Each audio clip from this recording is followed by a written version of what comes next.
from the Office of Management and Budget. But I do want to address the cost cutting because that's certainly very important and cutting the cost of living in this country.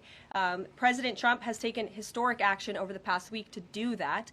He actually signed a memorandum to deliver emergency price relief for American families, which took a number of actions. I can walk you through those. He also repealed many onerous Biden administration regulations. We know over the past 4 years, American households has been essentially taxed $55,000 in regulations from the previous administration. President Trump, with the swipe of his pen, rescinded those, which will ultimately put more money back in the pockets of the American people.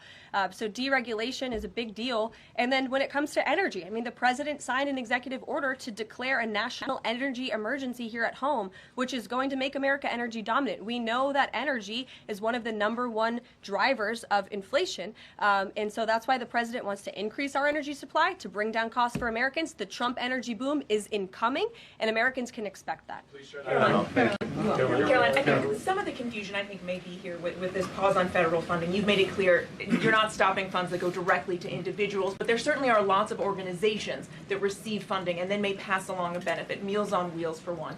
They provide meals for over 2.2 million seniors. What is the president's message to Americans out there, many of whom supported him and voted for him, who are concerned that this is going to impact them directly, even if, as you said, the funding isn't coming directly to their wallet? I have now been asked and answered this question 4 times. To individuals at home who receive direct assistance from the federal government, you will not be impacted by this federal freeze. In fact, OMB just sent out a memo to Capitol Hill with Q&A to clarify some of the questions and the answers that all of you are asking me right now. Again, direct assistance will not be impacted. I've been asked and answered about this OMB memo. There's many other topics of the day. Jackie Heinrich. Direct assistance, Karoline, it's going to another organization and then trickling down.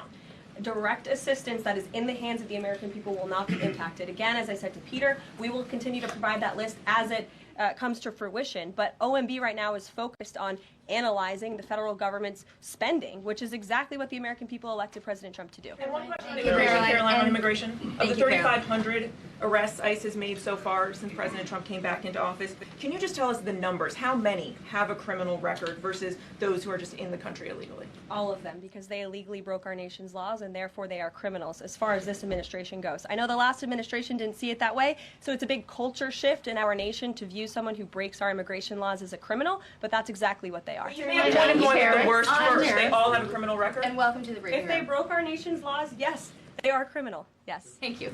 On stripping security details for figures like John Bolton, Pompeo, Brian Hook, Senator Tom Cotton said that he's seen the intelligence and the threat from Iran is real for anyone who played a role in Soleimani's strike.